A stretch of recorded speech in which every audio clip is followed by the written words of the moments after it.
Hi everyone, so today we have an analysis of why Bernie Sanders would probably win the 2020 election if he were to run against Donald Trump, and why he would probably win if he ran.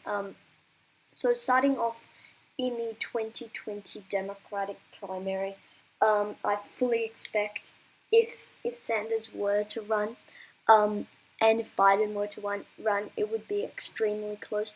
But in the end, I think Sanders, with the edge in his ground game, I think he would pull off a victory in the 2020 Democratic primary, narrowly beating Joe Biden. And if it was anyone else, it would probably be a blowout for Sanders. So, and then on the Republican side, if Trump gets primaried, I fully expect him to win the primary. I just did a video on John Kasich and Donald Trump, so if you guys want to check that out, it should be in the description. Sorry, not in the description, in the suggested videos. So I'll stop talking and get into the why. So with Bernie Sanders, he is a independent senator from Vermont, obviously.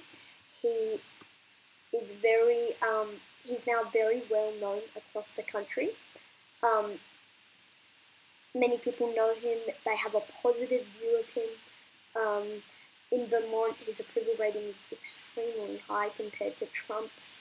Bernie Sanders is really quite popular with the American people, more popular than Clinton, more popular than Warren, probably more popular than Biden.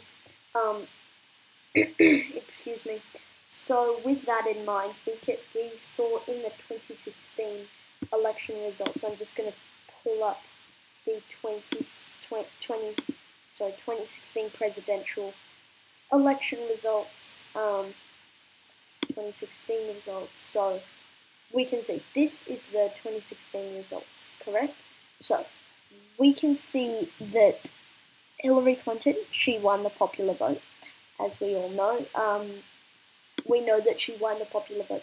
So, and she narrowly lost the states of Wisconsin, Michigan, and Pennsylvania. If she were to win the states of Wisconsin and Michigan and Pennsylvania, let's just start off with the safe states. So we know, I'm going to go into 2016 state winners, and we're going to just change this over, same as on Trump. So if Clinton had just won these three states that they were planning on to win, she would get to 278 electoral votes. We know that Bernie Sanders won the primary in Michigan. We know that Bernie Sanders won the primary in Pennsylvania. Clinton won the primary in Pennsylvania. It was much closer than many people thought because of Sanders' Rust Belt appeal. But many people expect if he were to run, Sanders would definitely get that second district, and he would probably get Nebraska's second district as well. And then even if he were for something to happen and he lose Wisconsin, he still wins. And the fact that Clinton won the popular vote and Bernie Sanders is by far considered a better candidate than Clinton is. Let me just take out the independent. If you have Clinton, who won the popular vote by 3 million votes, and she lost the states of Wisconsin, Michigan, and Pennsylvania to Bernie Sanders. Oh, and also these two. She won all of those states to Bernie Sanders. If Bernie Sanders just could pick up Michigan, which he won the primary, Pennsylvania, which he kept close, Maine, where he won the primary, and Nebraska, where he won the primary, that he would already get to 270 electoral votes. So that is more of the mathematical. And with Sanders' Rust Belt appeal, I fully expect him to win Ohio and probably Florida as well. But we're just not going to go to those just yet. Honestly, it's pretty bad for Trump at the moment. So even if he were to lose Wisconsin, he would still be the next president. So mathematically, Clinton won the popular vote. She lost the election because of these three states, as we all know. If Bernie Sanders, with his much better Rust Belt appeal, even if he lost Wisconsin, it doesn't matter. He could just win Michigan, which he won the primary in, Pennsylvania, which he kept much closer, Maine, where he won the primary in, and Nebraska, where he won the primary in. He would already be at 270 electoral votes. He doesn't need to worry about Florida. He doesn't need to worry about North Carolina. He doesn't need to worry about Ohio. He doesn't need to worry about Wisconsin.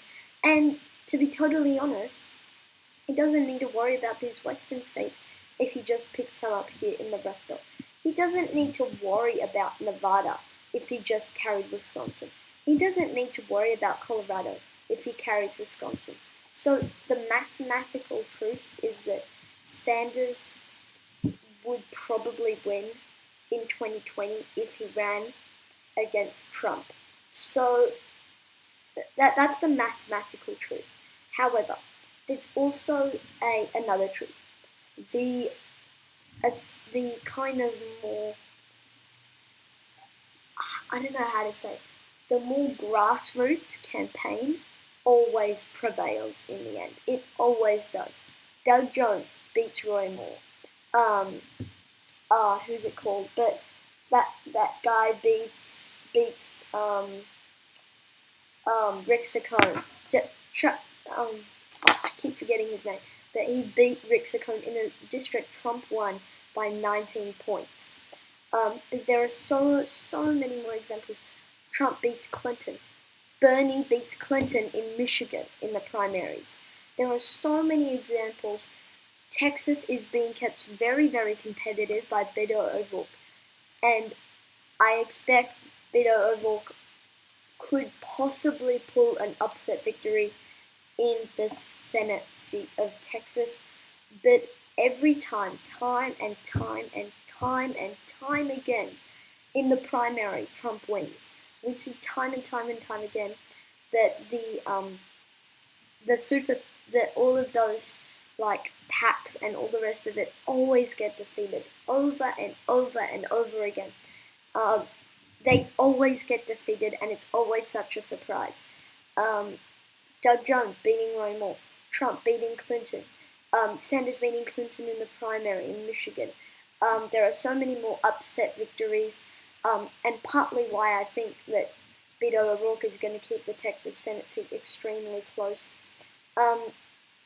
But the grassroots campaign always beats the establishment, always.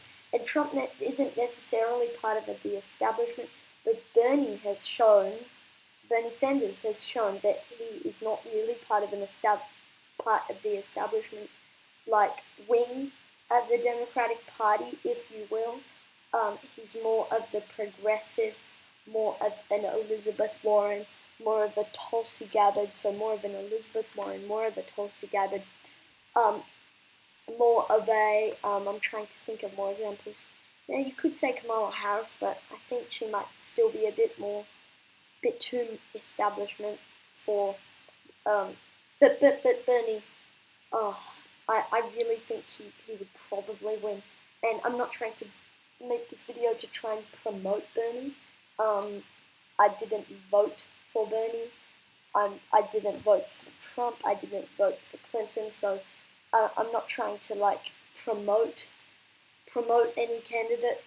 I'm not trying to promote Sanders. So yeah. So that's I've gone through the mathematical truth, and I've gone through the actual kind of like truth that the grassroots campaign always beats the establishment and the like super PACs and all the rest of it. So partly why Beto O'Rourke probably going to keep it close, might even pull an upset against Ted Cruz, the Republican, just like Doug Jones pulled an upset against Roy Moore. Conor Lamb, now I can remember. Conor Lamb won in a district Trump won by 19 points. You can have the argument, yeah, Conor Lamb was a conservative Democrat, wasn't all Nancy Pelosi, all the rest of it. But still, it's a district Trump won by 20 points. And Rick Saccone and Trump have so much more similarities than Conor Lamb and Trump do. So anyway, this video has been going on for kind of a long time, so this is another analysis why Sanders would, if he runs in the general election, would probably beat Trump. The mathematical truth is that Bernie Sanders has a much easier path to 270 electoral votes than Donald Trump does, and also the grassroots campaign always does so much better than the super PACs and all the rest of it. So I guess this would be, I'm just going to leave it off with my prediction. So my prediction is Iowa would be kept extremely close. It might even go to Bernie Sanders, but I think with Trump's approval rating on the rise, Iowa could narrowly go to him. North Carolina, again, pretty much a pure toss-up. My prediction, these two are pure toss-ups. And then Sanders still wins 327 to 190. So thank you for watching this video. Comment down suggestions below, and I'll see you all in the next one. Peace.